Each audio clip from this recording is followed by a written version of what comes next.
ನಮಸ್ಕಾರ. ನಾನು ಡಾಕ್ಟರ್ ಮೃತ್ಯುಂಜಯ ಸ್ವಾಮಿ, ಶತಾಯುರ್ವೇದ ಸಂಸ್ಥಾಪಕ.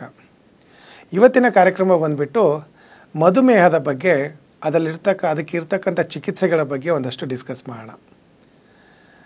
ತಾವು ನೋಡಿರ್ಬೋದು, ಯಾರಿಗೆ ಒಂದು ಸರಿ ಶುಗರು ಕಂಡ್ಕೊಳ್ತು, ಯಾವುದೋ ಒಂದು ಬ್ಲಡ್ ಟೆಸ್ಟ್ ಮಾಡಿದಾಗ ಶುಗರ್ ಕಂಡ್ಕೊಂಡ ತಕ್ಷಣ ಎಲ್ಲರ ತಲೆಯಲ್ಲಿ ಬರೋದು ಒಂದೇ, ಇನ್ನು ನಾನು ಜೀವನ ಇಡೀ ಟ್ರೀಟ್ಮೆಂಟ್ ತೊಗೋಬೇಕು, ಜೀವನ ಇಡೀ ಔಷಧ ತೊಗೊಳ್ತಾನೇ ಇರಬೇಕು ಅಂತ. ಇದು ಒಂದು ಸರಿ ಬಂತು ಅಂದರೆ ಮತ್ತೆ ಮತ್ತೆ ವಾಸಿ ಆಗೋದಿಲ್ಲ, ಇದು ಹೀಗೆ ಇರುತ್ತೆ ನಮ್ಮ ಜೊತೆಗೇನೆ ಅಂತ ತುಂಬ ಜನ, ನೀವು ಯಾರಿಗೆ ಕೇಳಿ, ಈವನ್ ಡಾಕ್ಟರ್ಸ್ಗಳು ಕೂಡ ಅದೇ ಥರ ಹೇಳ್ತಾರೆ. ಬಟ್ ಅಲ್ಲೊಂದು ದೊಡ್ಡ ತಪ್ಪು ಕಲ್ಪನೆ ಇದೆ. ಯಾಕಂದರೆ ಇವನ್ ನಾವು ಆಯುರ್ವೇದದಲ್ಲೂ ಕೂಡ 5,000 ವರ್ಷದಿಂದ ಹೇಳ್ತಾ ಇದ್ದಾರೆ. ಆಯುರ್ವೇದದಲ್ಲಿ 20 ಥರ ಮಧುಮೇಹಗಳಿದೆ. ಅಂದರೆ ಅದನ್ನು ನಾವು ಡಯಾಬಿಟಿಸ್ ಏನಿದೆ ಅದು 20 ಟೈಪ್ಸ್ ಇದೆ. ಅದರಲ್ಲಿ ಒಂದು ಮಾತ್ರ ವಾಸಿ ಆಗೋದಿಲ್ಲ ಅಂತ ಹೇಳ್ತಾರೆ. ಉಳಿದಿದ್ದು 19 ಕೂಡ ಚೆನ್ನಾಗಿ ಗುಣಪಡಿಸ್ಬೋದು ಅಂತಲೇ ಹೇಳ್ತಾರೆ. ಅದೇ ಥರ ತಾವು ನೋಡಿರ್ಬೋದು, ಇವನ್ ವಿಶ್ವ ಆರೋಗ್ಯ ಸಂಸ್ಥೆ ಕೂಡ ಅದನ್ನೇ ಹೇಳ್ತಾ ಇದೆ. ಟೈಪ್ 1 ಡಯಾಬಿಟೀಸು, ಟೈಪ್ 2 ಡಯಾಬಿಟೀಸ್ ಏನಿದೆ ಇದು ಮೇಜರ್ ಎಲ್ಲ ಕಡೆ ಇರೋದು. ಅದರಲ್ಲೂ ಈ ಏನು ಡಯಾಬಿಟಿಕ್ ಜನ ಇದ್ದಾರೆ, ಡಯಾಬಿಟೀಸಿಂದ ಬಳಲ್ತಾ ಇರೋರು, ಮಧುಮೇಹದಿಂದ ಬಳಲ್ತಾ ಇರೋರು, ಅವರಿಗೆ 98% ಜನಕ್ಕೆ, 98% ಜನಕ್ಕೆ ಟೈಪ್ 2 ಡಯಾಬಿಟೀಸ್ ಇದೆ. ಬರೀ ಒಂದು 2% ಜನಕ್ಕೆ ಮಾತ್ರ ಅದು ಟೈಪ್ 1 ಆಗಿ ಕನ್ವರ್ಟ್ ಆಗಿದೆ, ಅಥವಾ ಟೈಪ್ 1 ಆಗಿ ಅವ್ರ ಹತ್ರ ಡಯಾಬಿಟೀಸ್ ಬೆಳ್ಕೊಂಡಿದೆ. ಸೊ ಹಾಗಾಗಿ ತಾವು ತಿಳ್ಕೊಬೇಕಾಗಿರೋದೇನು ಅಂದರೆ 98% ಜನ ಟೈಪ್ 2 ಡಯಾಬಿಟೀಸ್ ಇದ್ದಾರೆ.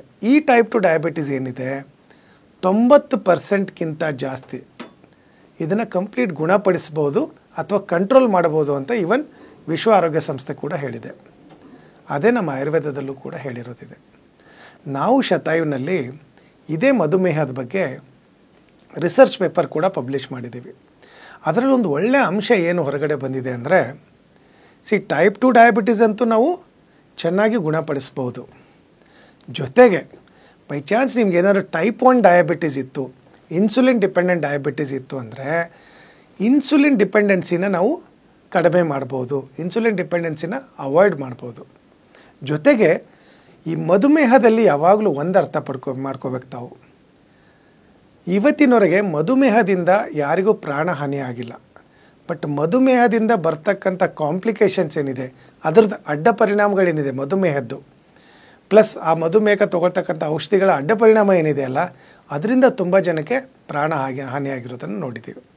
ಅಡ್ಡ ಪರಿಣಾಮ ಅಂದರೆ ಯಾವ ಥರ ಅಂತಂದರೆ, ಹಾರ್ಟ್ ಮೇಲೆ, ಕಿಡ್ನಿ ಮೇಲೆ, ಕಣ್ಣು ಮೇಲೆ, ನರಗಳ ಮೇಲೆ, ಸ್ಕಿನ್ ಮೇಲೆ, ಹೇರ್ ಮೇಲೆ, ನಮ್ಮ ಡೈಜೆಷನ್ ಮೇಲೆ, ಒಂದೊಂದು ಸಿಸ್ಟಮ್ ಮೇಲೂ ಕೂಡ ಈ ಮಧುಮೇಹದ ಅಡ್ಡ ಪರಿಣಾಮಗಳು ಬೀರ್ತಾ ಇರುತ್ತೆ.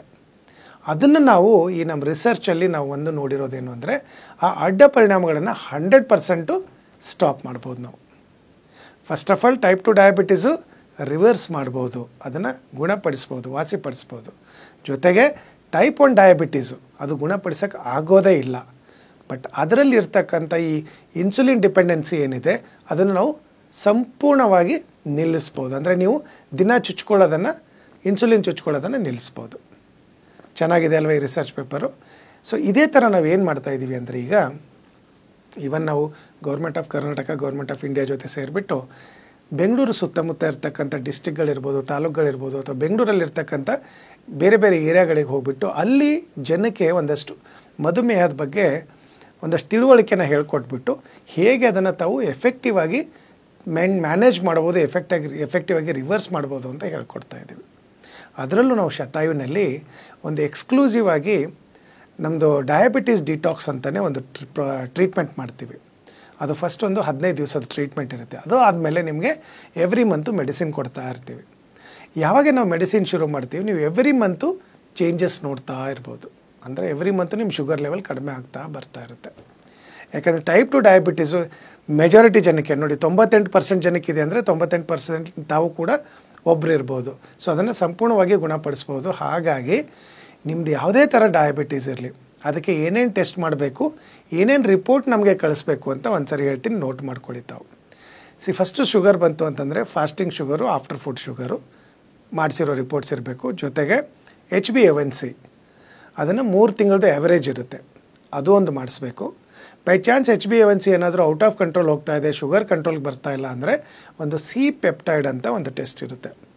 ಅದು ಏನು ತೋರಿಸ್ಕೊಡುತ್ತೆ ಅಂದರೆ ನಿಮ್ಮ ದೇಹದಲ್ಲಿ ಇನ್ಸುಲಿನ್ ಉತ್ಪತ್ತಿ ಆಗ್ತಾ ಇದೆಯಾ, ಕಂಪ್ಲೀಟಾಗಿ ಸ್ಟಾಪ್ ಆಗಿದೆಯಾ ಅಂತ ಹೇಳ್ಕೊಡುತ್ತೆ. ಇವು 4 ಟೆಸ್ಟ್. ಇನ್ನೊಂದು ತುಂಬ ಇಂಪಾರ್ಟೆಂಟ್ ಇರೋದು, ನೀವು ಎಷ್ಟು ದಿವಸದಿಂದ ಮೆಡಿಸಿನ್ ತೊಗೊಂಡ್ರು ಎವ್ರಿ ಮಂತ್ ಮೆಡಿಸಿನ್ ಚೇಂಜ್ ಮಾಡ್ತಾ ಇದ್ದಾರೆ, ನನ್ನ ಶುಗರ್ ಹೆಚ್ಚಿಗೆ ಆಗ್ತಾ ಇದೆ ಬಟ್ ನನ್ನ ಡಯಾಬಿಟಿಸ್ ಕಂಟ್ರೋಲ್ಗೆ ಬರ್ತಾ ಇಲ್ಲ ಅಂದರೆ ಒಂದು ಹೊಟ್ಟೆ ಸ್ಕ್ಯಾನಿಂಗ್ ಮಾಡಿಸ್ಬೇಕು. ಅಬ್ಡಾಮಿನಲ್ ಸ್ಕ್ಯಾನ್, ಅಲ್ಟ್ರಾಸೌಂಡ್ ಸ್ಕ್ಯಾನ್ ಅಂತ ಹೇಳ್ತೀವಿ. ಇದು 5 ರಿಪೋರ್ಟು ನೀವು ಕ್ಲೀನಾಗಿ ತೊಗೊಂಡ್ಬಿಟ್ಟು ಕೆಳಗಡೆ ಬರ್ತಾ ಇರ್ತಕ್ಕಂಥ ನಂಬರ್ಗೆ ವಾಟ್ಸಪ್ ಮಾಡಿಬಿಟ್ರೆ ನಮ್ಮ ಡಾಕ್ಟ್ರು ನಿಮಗೆ ಆನ್ಲೈನ್ ಕನ್ಸಲ್ಟೇಷನ್ ಮಾಡಿಬಿಟ್ಟು ನಿಮಗೆ ಗೈಡ್ ಮಾಡ್ತಾರೆ. ನಿಮ್ಮದು ಯಾವ ಥರ ಶುಗರ್ ಇದೆ, ಯಾವ ಥರ ಡಯಾಬಿಟೀಸ್ ಇದೆ, ಅದನ್ನು ಹೇಗೆ ಕಂಟ್ರೋಲ್ ತರ್ಬೋದು, ಹೇಗೆ ರಿವರ್ಸ್ ಮಾಡ್ಬೋದು, ಅದರಲ್ಲಿ ಡಯಟ್ ಯಾವ ಥರ ಚೇಂಜ್ ಮಾಡ್ಕೋಬೇಕು, ಲೈಫ್ ಸ್ಟೈಲು, ಮೆಡಿಸಿನ್ ಯಾವ ಥರ ತೊಗೊಳ್ಬೇಕು, ಪ್ರತಿಯೊಂದು ಕೂಡ ಡೀಟೇಲಾಗಿ ಸೈಂಟಿಫಿಕ್ ಆಗಿ ಪ್ರೂವ್ ಆಗಿರೋ ಮೆಥಡ್ಗಳನ್ನು ನಿಮಗೆ ಹೇಳ್ತಾರೆ. ಯಾಕಂದರೆ ನಮ್ಮಲ್ಲಿ ಇಲ್ಲಿವರೆಗೆ ನಾವು 10 ಲಕ್ಷಕ್ಕಿಂತ ಜಾಸ್ತಿ ರೋಗಿಗಳನ್ನು ಚಿಕಿತ್ಸೆ ಮಾಡಿದ್ದೀವಿ. ಹಾಗಾಗಿ ನೀವು ಕೂಡ ಕಾನ್ಫಿಡೆಂಟಾಗಿ ಟ್ರೀಟ್ಮೆಂಟ್ ತೊಗೋಬೋದು. ಬೇಕಾದರೆ ನೀವು ಎಲ್ಲಾದರೂ WHO ಟೈಪ್ 2 ಡಯಾಬಿಟೀಸ್ ಅಂತ ಹೊಡೆದ್ರೆ ನಿಮಗೆ ತುಂಬ ಕಡೆ ಇದು ವಿಶ್ವ ಆರೋಗ್ಯ ಸಂಸ್ಥೆ ಎಲ್ಲರಿಗೂ ತಿಳುವಳಿಕೆ ಮೂಡಿಸ್ತಾ ಇದೆ. ಅಲ್ಲೂ ಕೂಡ ಅವರು ಎಷ್ಟು ರಿಪೀಟೆಡ್ಲಿ ಹೇಳ್ತಾರೆ, type 2 diabetes is completely curable or reversible or manageable ಅಂತಲೇ ಹೇಳ್ತಾರೆ. ಸೊ ಹಾಗಾಗಿ ಯಾವುದೇ ಒಂದು ನಿಮಗೆ ಇನಿಬೇಷನ್ ಇಲ್ಲದೇ ಜಸ್ಟ್ ನಿಮ್ಮದು ರಿಪೋರ್ಟ್ಸ್ಗಳನ್ನ ಒಂದ್ಸರಿ ಕಳಿಸ್ಬಿಟ್ಟು ತಿಳ್ಕೊಳ್ಳಿ ನಿಮ್ಮದು ವಾಸಿ ಆಗುತ್ತಾ ಇಲ್ವ ಅಂತ. ಆಮೇಲೆ ನಮ್ಮ ಡಾಕ್ಟ್ರುಗಳು ನಿಮಗೆ ಮೆಡಿಸಿನ್ನ ಮನೆಗೆ ಕೊಟ್ಟು ಕಳಿಸ್ತಾರೆ. ನೀವು ಬೆಂಗಳೂರವರೆಗೆ ಬರಬೇಕು ಅಂತಲೂ ಇಲ್ಲ. ಅಥವಾ ನೀವು ಬೈ ಚಾನ್ಸ್ ಬೆಂಗಳೂರಲ್ಲೇ ಇದ್ದರೆ ನಮ್ಮದು 15 ಕ್ಲಿನಿಕ್ ಇದೆ, ಆರಾಮಾಗಿ ಬಂದು ಟ್ರೀಟ್ಮೆಂಟ್ ತೊಗೊಳ್ಬೋದು. ಇನ್ನು ಕೆಲವೊಬ್ಬರಿಗೆ 10-15 ವರ್ಷದಿಂದ ಶುಗರ್ ಇದೆ, ತುಂಬ ಅನ್ಕಂಟ್ರೋಲ್ಡ್ ಒಬೆಸಿಟಿ ಇದೆ, ಅನ್ಕಂಟ್ರೋಲ್ಡ್ ಡಯಾಬಿಟೀಸ್ ಇದೆ ಅಂದರೆ ಬೆಂಗಳೂರು ಇಂಟರ್ನ್ಯಾಷನಲ್ ಏರ್ಪೋರ್ಟ್ ಹತ್ರ ನಮ್ಮದು ಶತಾಯು ಆಯುರ್ವೇದ ಯೋಗ ರಿಟ್ರೀಟ್ ಅಂತ ಇದೆ. ಅಲ್ಲಿ ಬಂದುಬಿಟ್ಟು ಉಳ್ಕೊಂಡು ಟ್ರೀಟ್ಮೆಂಟ್ ತೊಗೊಳ್ಬೋದು. ಅಲ್ಲಿ ಒಂದು ತುಂಬ ಇಂಪಾರ್ಟೆಂಟ್ ಅಂದರೆ ನಿಮಗೆ ಎಲ್ಲ ಥರದ ಇದು ನಮ್ಮದು ಹೆಲ್ತ್ ಇನ್ಶೂರೆನ್ಸ್ ಏನಿದೆ ಅದನ್ನು ಕಂಪ್ಲೀಟಾಗಿ ತಾವು ಕ್ಲೇಮ್ ಮಾಡ್ಕೋಬೋದು. ಸೊ ಬಂದು ಉಳ್ಕೊಂಡ್ಬಿಟ್ಟು ಕೂಡ ಟ್ರೀಟ್ಮೆಂಟ್ ತೊಗೋಬೋದು. ಸೊ ಈಗ ಡಯಾಬಿಟೀಸಲ್ಲಿ ಈ ಟೈಪ್ 2 ಡಯಾಬಿಟೀಸ್, ಟೈಪ್ 1 ಡಯಾಬಿಟೀಸ್ಗೆ ಡಿಫ್ರೆನ್ಸ್ ಏನು ಅಂತ ನೋಡಬೇಕು ಅಂತಂದರೆ, ಇನಿಷಿಯಲಿ ಏನಾಗುತ್ತೆ, ಯಾವುದೇ ಥರದ್ದು ಒಂದು ಟೆಸ್ಟ್ ಮಾಡಿದಾಗೆ ನಿಮ್ಮ ಶುಗರ್ ಲೆವೆಲ್ ಇನ್ಕ್ರೀಸ್ ಆಗಿರುತ್ತೆ. ಆಗ್ತಾ ಇದ್ದಂಗೆ ಡಾಕ್ಟ್ರು ಫಸ್ಟ್ ಮೆಡಿಸಿನ್ ಶುರು ಮಾಡ್ತಾರೆ. ಮೆಡಿಸಿನ್ ಶುಗರ್ ಮಾಡಿದಾಗ ಒಂದು ಚೂರು ಶುಗರ್ ನಿಮಗೆ ಕಂಟ್ರೋಲ್ಗೆ ಬರುತ್ತೆ. ದಟ್ ಮೀನ್ಸ್ ನಿಮಗೆ ಟೈಪ್ 2 ಡಯಾಬಿಟೀಸ್ ಶುರು ಆಗಿದೆ ಅಂತ. ನಾವು ಇನ್ನೊಂದು ಸಿಸ್ಟಮ್ ಬಗ್ಗೆ ಹೇಳಬಾರ್ದು, ಬಟ್ ಒಂದು ಮಾತ್ರ ತಾವು ತಿಳ್ಕೋಬೇಕು. ತಾವು ನೋಡಿರ್ಬೋದು ಕೂಡ, ಮಧುಮೇಹದಿಂದ ಸಫರ್ ಆಗ್ತಾ ಇರೋರಿಗೆ ಎಲ್ಲರಿಗೂ ಗೊತ್ತಿರುತ್ತೆ. ಇನಿಷಿಯಲಿ ಶುಗರ್ ಡಿಟೆಕ್ಟ್ ಆಗ್ತಾ ಇದ್ದಂಗೆ ಒಂದು ಮೆಡಿಸಿನ್ ಶುರು ಮಾಡಿರ್ತಾರೆ. ಒಂದು 3 ತಿಂಗಳ 6 ತಿಂಗಳ 9 ತಿಂಗಳ ಆದಮೇಲೆ ಶುಗರ್ ಕಂಟ್ರೋಲ್ಗೆ ಬಂದರೆ ವೆಲ್ ಓಕೆ, ಕಂಟ್ರೋಲ್ಗೆ ಬರಲಿಲ್ವ ಇನ್ನೊಂದು ಚೂರು ಜಾಸ್ತಿ ಆಗ್ತಾಯಿದೆ, ಡೋಸ್ ಜಾಸ್ತಿ ಮಾಡ್ತಾರೆ. ಆ ಡೋಸ್ ಇನ್ಕ್ರೀಸ್ ಆಗಿಬಿಟ್ಟು ಟ್ಯಾಬ್ಲೆಟ್ ಜಾಸ್ತಿ ಮಾಡ್ತಾ ಹೋಗ್ತಾರೆ. ಆಮೇಲೆ ಒಂದು ಫೈನ್ ಡೇ ಇನ್ನೂ ಕಂಟ್ರೋಲ್ಗೆ ಬರ್ತಾ ಇಲ್ಲ ಅಂತ ಮತ್ತೆ ಮೆಡಿಸಿನ್ ಚೇಂಜ್ ಮಾಡ್ತಾರೆ, ಹೈಯರ್ ಡೋಸ್ಗೆ ಹೋಗ್ತಾರೆ. ಇನ್ನೊಂದು ಫೈನ್ ಡೇ ಯಾವಾಗ ಆ ಮೆಡಿಸಿನ್ ಅಂದ್ರೆ ಕಂಟ್ರೋಲ್ ಬರ್ತಾ ಇಲ್ಲ ಅಂದರೆ ಇನ್ಸುಲಿನ್ ಶುರು ಮಾಡ್ತಾರೆ. ಸೊ ಅದು ಒಂಥರ ನಿಮಗೆ ನೆವರ್ ಎಂಡಿಂಗ್. ಯಾಕೆ ಏನಾಗುತ್ತೆ, ಬಾಡಿನಲ್ಲಿ ಇನ್ಸುಲಿನ್ ಡಿಪೆಂಡೆನ್ಸಿ ಬಂದುಬಿಡುತ್ತೆ. ಸೊ ಡಿಪೆಂಡೆನ್ಸಿ ಬಂದಾಗ ಏನಾಗುತ್ತೆ, ನೀವು ಈ ಮೆಡಿಸಿನ್ಗೇ ಒಂಥರ ಅದು ಅಡಿಕ್ಷನ್ ಆಗೋಗ್ಬಿಡುತ್ತೆ. ಇಲ್ಲಿ ನಮ್ಮ ಶತಾಯುನಲ್ಲಿ ಆ ಥರ ಮಾಡೋದಿಲ್ಲ. ನಾವು ಏನಂದರೆ ಫಸ್ಟು, ಯಾಕಂದರೆ ಒಂದು ತಿಳ್ಕೊಬೇಕು ತಾವು, ಈ ಮಧುಮೇಹ ಬಂದುಬಿಟ್ಟು ಒಂದು ಮೆಟಬಾಲಿಕ್ ಸಿಂಡ್ರೋಮ್ ಅಂತ ಎಲ್ಲ ಕಡೆ ಎಕ್ಸ್ಪ್ಲೇನ್ ಮಾಡಿದ್ದಾರೆ. ಅಂದರೆ ಕಾಯಿಲೆಕ್ಕಿಂತ ಜಾಸ್ತಿ ಅಲ್ಲಿ ನಮ್ಮದು ಮೆಟಬಾಲಿಸಮಲ್ಲಿ ಆಗ್ತಕ್ಕಂಥ ಪ್ರಾಬ್ಲಮಿಂದ ಬರೋ ಶುಗರ್ನಲ್ಲಿ ಬರ್ತಕ್ಕಂಥ ವ್ಯತ್ಯಾಸ ಅಂತ ಹೇಳ್ತಾರೆ. ಆಮೇಲೆ ಅದು ಕಾಯಿಲೆ ಆಗಿ ಪರಿವರ್ತನೆ ಆಗುತ್ತೆ. ಸೊ ನಾವು ಫಸ್ಟ್ ಏನು ಮಾಡ್ತೀವಿ, ಶತಾಯುನಲ್ಲಿ ಈ ಡಯಾಬಿಟಿಸ್ ಡಿಟಾಕ್ಸ್ ಏನಿದೆ ಅದರಲ್ಲಿ ಮೆಟಬಾಲಿಸಮ್ ಕರೆಕ್ಷನ್ ಫಸ್ಟ್ ಮಾಡ್ತೀವಿ. ಸೊ ಅವಾಗೇನಾಗುತ್ತೆ, ನಿಮ್ಮದು ಬಾಡಿನಲ್ಲಿ ನ್ಯಾಚುರಲಿಯಾಗಿ ಇನ್ಸುಲಿನ್ ಉತ್ಪತ್ತಿ ಆಗ್ತಕ್ಕಂಥ ಪ್ರಕ್ರಿಯೆ ಇನ್ಕ್ರೀಸ್ ಆಗಿಬಿಡುತ್ತೆ. ಸೊ ಅವಾಗ ನೀವು ಎಕ್ಸ್ಟರ್ನಲ್ ಮೆಡಿಸಿನ್ ಮೇಲೆ ಡಿಪೆಂಡ್ ಆಗೋದು ಬೇಕಾಗೋದಿಲ್ಲ. ಎರಡನೇದು ಬಂದುಬಿಟ್ಟು ಒಂದಷ್ಟು ಮೆಡಿಸಿನ್ಗಳು ಕೊಡೋಕ್ಕೆ ಶುರು ಮಾಡ್ತೀವಿ. ಆ ಮೆಡಿಸಿನ್ ಕೆಲಸ ಏನು ಅಂದರೆ ಪ್ಯಾಂಕ್ರಿಯಾಸ್ ಸೆಲ್ಸ್ಗೆ ಅದನ್ನು ಒಂದು ಸ್ವಲ್ಪ ಸ್ಟ್ರೆಂತ್ ಕೊಡ್ತಾ ಬರುತ್ತೆ, ಸ್ಟ್ರಾಂಗ್ ಮಾಡ್ತಾ ಬರುತ್ತೆ. ಸೊ ಅವಾಗೆ ನಿಮ್ಮ ದೇಹದಲ್ಲಿ ನ್ಯಾಚುರಲಾಗಿ ಇನ್ಸುಲಿನ್ ಉತ್ಪತ್ತಿ ಆಗೋಕ್ಕೆ ಶುರು ಆಗುತ್ತೆ. ಇಷ್ಟೇ ನಾವು ಸಿಂಪಲಾಗಿ ಕೊಡೋ ಟ್ರೀಟ್ಮೆಂಟು, ಬಟ್ ನಿಮಗೆ ಎಫೆಕ್ಟಿವ್ ಆಗಿ ಟ್ರೀಟ್ಮೆಂಟು ರಿಸಲ್ಟ್ ಸಿಗುತ್ತೆ. ಮಧುಮೇಹದಲ್ಲಿ ಯಾವಾಗೂ ಒಂದು ತಾವು ತಿಳ್ಕೋಬೇಕು, ಮಧುಮೇಹನ ಗುಣಪಡಿಸ್ಕೋಬೇಕು ಅಂದರೆ ಕಂಪಲ್ಸರಿ ತಾವು ಒಂದಿಲ್ಲ ಒಂದು ಥರದ ವ್ಯಾಯಾಮ ಅಥವಾ ಎಕ್ಸಸೈಸು ಕಂಪಲ್ಸರಿ ಮಾಡಬೇಕು. ಅಂದರೆ ಮಾತ್ರ ಶುಗರ್ ಕಂಟ್ರೋಲ್ ಇರೋಕ್ಕೆ ಸಾಧ್ಯ. ಸಿಂಪಲ್ ವಾಕಿಂಗ್ ಇರ್ಬೋದು, ಮನೆ ಕೆಲಸಗಳು ಮಾಡೋದಿರ್ಬೋದು, ಅಥವಾ ಅಂಗಡಿಗೇನ ತರೋದು ಹೋಗೋದಿದ್ರು ನಡ್ಕೊಂಡು ಹೋಗೋದಿರ್ಬೋದು, ಬಸ್ ಸ್ಟಾಪಿಗೆ ನಡ್ಕೊಂಡು ಹೋಗೋದಿರ್ಬೋದು, 2 ವೀಲರ್ ಕಡಿಮೆ ಯೂಸ್ ಮಾಡಿ, 4 ವೀಲರ್ ಕಡಿಮೆ ಯೂಸ್ ಮಾಡಿ, ಇಲ್ಲ ಎವ್ರಿ ಡೇ 1 ಅವರ್ ರಿಲೀಜಿಯಸ್ ಆಗಿ ವಾಕಿಂಗ್ ಹೋಗೋದನ್ನು ರೂಢಿ ಮಾಡ್ಕೋಬೇಕು, ವೆಯ್ಟ್ ಕಂಟ್ರೋಲಲ್ಲಿ ಇಡಬೇಕು. ಯಾಕಂದರೆ ಒಬೆಸಿಟಿ ಇತ್ತು ಅಂದರೆ ಶುಗರ್ ಅಷ್ಟು ಬೇಗ ಕಂಟ್ರೋಲ್ಗೆ ಬರೋದಿಲ್ಲ. ಯಾಕೆ ಇದು ಒಬೆಸಿಟಿ ಕೂಡ ಮೆಟಬಾಲಿಕ್ ಡಿಸೀಸೇನೆ, ಅದೇ ಥರ ಡಯಾಬಿಟಿಸ್ ಕೂಡ ಮೆಟಬಾಲಿಕ್ ಡಿಸೀಸ್. ಸೊ ಎರಡೂ ತುಂಬ ಹ್ಯಾಂಡ್ ಇನ್ ಹ್ಯಾಂಡ್ ಹೋಗುತ್ತೆ. ಸೊ ಇದಿತ್ತು ಅಂತಂದರೆ ನಿಮಗೆ ಇನ್ನು ಹೈಪರ್ ಟೆನ್ಷನ್ ಶುರು ಆಗುತ್ತೆ, ಬಿ ಪಿ ಜಾಸ್ತಿ ಶುರು ಆಗುತ್ತೆ. ಅದರಿಂದ ನರ್ವಸ್ ಬ್ರೇಕರು ಅಥವಾ ನಮಗೆ ಸ್ಟ್ರೋಕ್ ಆಗೋ ಚಾನ್ಸಸ್ ಇರುತ್ತೆ. ಹಾಗೆ ಅನ್ಕಂಟ್ರೋಲ್ ಡಯಾಬಿಟಿಸ್ ಅಂದರೆ ಇನ್ನು ಆಮೇಲೆ ಕಿಡ್ನಿ ಮೇಲೆ ಎಫೆಕ್ಟ್ ಆಗೋದು ಅಂಥದ್ದೆಲ್ಲ ಶುರು ಆಗುತ್ತೆ. ಸೊ ಒಂದರಿಂದ ಇನ್ನೊಂದು ಆಗ್ತಾ ಹೋಗುತ್ತೆ. ಅದಕ್ಕೆ ವೆಯ್ಟ್ನ ಕಂಪಲ್ಸರಿ ಕಂಟ್ರೋಲಲ್ಲಿ ಇಡಬೇಕು. ಫುಡ್ ಹ್ಯಾಬಿಟ್ಸು ಚೆನ್ನಾಗಿರಬೇಕು. ಸ್ವೀಟ್ಸ್ನ ಅಬ್ಸಲ್ಯೂಟ್ಲಿ ಅವಾಯ್ಡ್ ಮಾಡಬೇಕು. ತುಂಬ ಜನ ನೋಡಿದ್ದೀನಿ ನಾನು, ಬೆಲ್ಲ ತಿಂದರೆ ಸರಿ ಹೋಗುತ್ತೆ, ಏನೂ ಆಗೋದಿಲ್ಲ, ಜೇನುತುಪ್ಪ ತಿನ್ಬೋದು, ಅವ್ರದ್ದೇ ಒಂದು ಏನೋ ಒಂದು ನೋಷನಲ್ಲಿ ಇರ್ತಾರೆ. ಆಮೇಲೆ ಕೆಲವೊಂದು ಸರಿ ಇವತ್ತು ಮಾತ್ರ ತಿಂತೀನಿ, ಇವತ್ತೊಂದು ದಿವಸ ಮಾತ್ರ, ಆ ಇವತ್ತೊಂದು ದಿವಸ ಎವ್ರಿ ಡೇ ಇರುತ್ತೆ. ಸೊ ಹಾಗಾಗಿ ನಿಮ್ಮದು ಶುಗರು ಕಂಟ್ರೋಲಲ್ಲಿ ಬರ್ತಾ ಇರಲ್ಲ. ಹಾಗಾಗಿ ಈ ಥರ ಇದ್ದಾಗೆ ನೆಗ್ಲೆಕ್ಟ್ ಮಾಡೋಕ್ಕೆ ಹೋಗಬೇಡಿ, ಕರೆಕ್ಟಾಗಿ ಟ್ರೀಟ್ಮೆಂಟ್ ತೊಗೊಳ್ಳಿ. ಯಾಕಂದರೆ ಡಯಾಬಿಟಿಕ್ ಕಾಂಪ್ಲಿಕೇಶನ್ ಒಂದು ಸರಿ ಬಂತು ಅಂದರೆ ತುಂಬಾ ಕಷ್ಟ ಅದನ್ನು ರಿವರ್ಸ್ ಮಾಡೋದು. ಆಮೇಲೆ ಇಲ್ಲದೇ ಇರೋ ಕಾಯಿಲೆಗಳೆಲ್ಲ ಬಾಡಿನಲ್ಲಿ ಸೇರ್ಕೊಂಡ್ಬಿಟ್ಟು ಗುಣಪಡಿಸ್ಕೊಳ್ಳೋಕ್ಕೂ ಆಗದೇ ಇಷ್ಟು ವರ್ಷದಿಂದ ನೀವೇನು ಗಳಿಸಿರ್ತೀರ ಅದೆಲ್ಲ ಹೋಗ್ಬಿಟ್ಟು ಹಾಸ್ಪಿಟ್ಲಿಗೆ ಹಾಕೋ ಥರ ಆಗುತ್ತೆ. ಸೊ ಹಾಗಾಗಿ ತಮಗೆ ಗೊತ್ತಾದ ತಕ್ಷಣ, ಅದರಲ್ಲೂ HbA1c ನಿಮ್ದು ಏನಾದರೂ 6.5-7 ಮೇಲೆ, ಯಾವಾಗೂ 7 ಮೇಲೇ ಇರುತ್ತೆ ಅಂತಂದರೆ ಅದು ವಾರ್ನಿಂಗ್ ಸೈನು ನಿಮಗೆ. ಅದನ್ನು ಆದಷ್ಟು 7 ಒಳಗಡೆ ತರೋದನ್ನು ಯಾವಾಗೂ ರೂಢಿ ಮಾಡ್ಕೋಬೇಕು. ನಾವೇನು ಮಾಡ್ತೀವಿ, ಒಂದು ಸರಿ ಶುಗರ್ ಬಂತು ಅಂದರೆ ಮಾತ್ರೆ ಬರ್ಕೊಟ್ರೆ ವರ್ಷಾನುಗಟ್ಟಲೆ ತೊಗೊಳ್ತಾ ಇರ್ತೀವಿ, ಇವನ್ ಬ್ಲಡ್ ಟೆಸ್ಟು ಕೂಡ ಮಾಡೋದಿಲ್ಲ. ಎಷ್ಟೊಂದು ಜನಕ್ಕೆ HbA1c ಟೆಸ್ಟ್ ಇರುತ್ತೆ ಅಂತಲೂ ಗೊತ್ತಿಲ್ಲ. ಸೊ ಅದಕ್ಕೆ ಇದನ್ನೆಲ್ಲ ಈಗ ಏನು ಹೇಳಿದ್ದೀನಿ ಡೀಟೇಲಾಗಿ ಕರೆಕ್ಟಾಗಿ ಟೆಸ್ಟ್ ಮಾಡಿಸಿ ಬಂದಿರೋ ರಿಪೋರ್ಟ್ಸ್ನ ಕೆಳಗಡೆ ಇರ್ತಕ್ಕಂಥ ನಂಬರ್ಗೆ ಒಂದು ಸರಿ ನೀವು ವಾಟ್ಸಪ್ ಮಾಡಿ, ನಮ್ಮ ಡಾಕ್ಟ್ರ್ ಆನ್ಲೈನ್ ಕನ್ಸಲ್ಟೇಷನ್ ಮಾಡಿ ನಿಮ್ಗೆ ಗೈಡ್ ಮಾಡಿಬಿಟ್ಟು ಡಯಾಬಿಟಿಸ್ ಡಿಟಾಕ್ಸು ಪ್ಲಸ್ ಕೆಲವೊಂದು ಮೆಡಿಸಿನ್ಸ್ ಇದೆ. ಯಾಕಂದರೆ ಯಾವುದು ಮೆಡಿಸಿನ್ನು ನಾವು ಸಡನ್ನಾಗಿ ನೀವು ತೊಗೊಳ್ಳೋ ಮೆಡಿಸಿನ್ನ ನಿಲ್ಲಿಸೋದಿಲ್ಲ, ಅದ್ರ ಜೊತೆಗೇ ನಮ್ಮ ಮೆಡಿಸಿನ್ ಕೂಡ ಕೊಡ್ತೀವಿ. ಯಾವಾಗ ನಿಮ್ಮ ಶುಗರ್ ಕಡಿಮೆ ಆಗ್ತಾ ಬರುತ್ತೆ ಅವಾಗ ಫಸ್ಟು ಎಕ್ಸಿಸ್ಟಿಂಗ್ ಮೆಡಿಸಿನ್ ಕಡಿಮೆ ಮಾಡ್ತಾ ಬರ್ತೀವಿ, ಆಮೇಲೆ ಸ್ಲೋ ಆಗಿ ನಮ್ಮದು ಕೂಡ ಕಡಿಮೆ ಮಾಡ್ತೀವಿ. ಇವನ್ ನಾನು ನಿಮಗೆಲ್ಲರಿಗೂ ಅನುಕೂಲ ಆಗಲಿ ಅಂತಲೇ ancient secrets of reversing diabetes ಅಂತಲೇ ಒಂದು ಬುಕ್ ಬರೆದಿದ್ದಿದೆ. ಅದನ್ನು ಬೇಕು ಅಂತಂದರೆ ಕೆಳಗಡೆ ಬರ್ತಾ ಇರ್ತಕ್ಕಂಥ ನಂಬರ್ಗೆ ಒಂದು ಸರಿ ಹೇಳಿ ಈ ಥರ ಬುಕ್ ಬೇಕು ಅಂತ ಅವ್ರು ಪೋಸ್ಟ್ ಕಳಿಸ್ತಾರೆ. ಆ ಬುಕ್ಕಲ್ಲಿ ಏನಿದೆ ಅಂತಂದರೆ ಭಾಳ ಇಂಟ್ರೆಸ್ಟಿಂಗ್, ಇದನ್ನು ತಿಳ್ಕೊಳ್ಳಿ ನೀವು.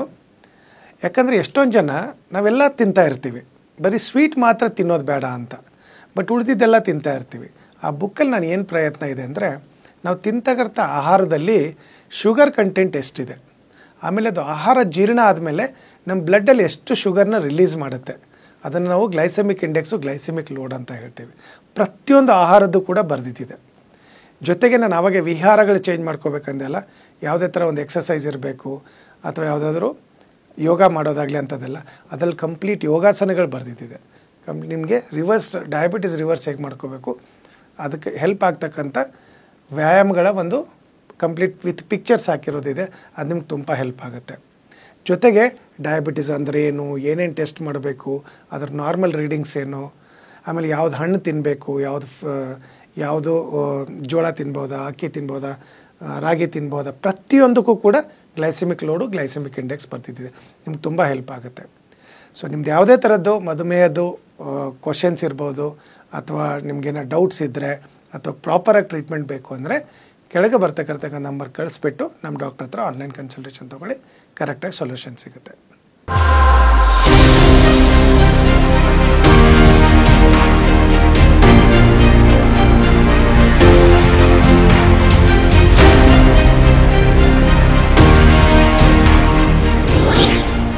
ಶತಾಯು ಆಯುರ್ವೇದ ಸೆಂಟರ್ ಸುಮಾರು 120 ವರ್ಷಗಳ ಇತಿಹಾಸ ಹೊಂದಿರುವಂತಹ ಈ ಆಯುರ್ವೇದ ಸೆಂಟರ್ ಆಯುರ್ವೇದ ಕ್ಷೇತ್ರದಲ್ಲಿ ಮಹತ್ತರವಾದ ಸಾಧನೆ ಮಾಡಿದೆ. ಅಷ್ಟೇ ಅಲ್ಲ, ಬೆಂಗಳೂರಿನ ನಾನಾ ಭಾಗದಲ್ಲಿ ಇದರ ಸೆಂಟರ್ಗಳಿವೆ. ಇದರ ಜೊತೆಗೆ 35ಕ್ಕೂ ಹೆಚ್ಚು ವೈದ್ಯರು ಸೇರಿದಂತೆ 100ಕ್ಕೂ ಹೆಚ್ಚು ಥೆರಪಿಸ್ಟ್ಗಳು ರೋಗಿಗಳ ಸೇವೆಯಲ್ಲಿ ನಿರತರಾಗಿದ್ದಾರೆ. ಇನ್ನೂ ವಿಶೇಷ ಅಂತಂದ್ರೆ ಸುಮಾರು 10 ಲಕ್ಷಕ್ಕೂ ಅಧಿಕ ರೋಗಿಗಳಿಗೆ ಈ ಶತಾಯು ಸೆಂಟರ್ ಚಿಕಿತ್ಸೆ ನೀಡಿದೆ. ಅಷ್ಟೇ ಅಲ್ಲ, ಅವರ ರೋಗವನ್ನ ಗುಣಪಡಿಸಿ ಅವರ ಮೊಗದಲ್ಲಿ ನಗು ಬರುವಂತಹ ಮಹತ್ ಕಾರ್ಯವನ್ನ ಮಾಡಿದೆ. ಬನ್ನಿ ಹಾಗಾದ್ರೆ ಈ ಶತಾಯು ಸೆಂಟರ್ನಲ್ಲಿ ಯಾವ ರೀತಿ ಚಿಕಿತ್ಸೆ ನೀಡಲಾಗುತ್ತೆ, ಈ ಸೆಂಟರ್ ಯಾವ ರೀತಿ ಕಾರ್ಯನಿರ್ವಹಿಸುತ್ತೆ, ಬನ್ನಿ ನೋಡೋಣ.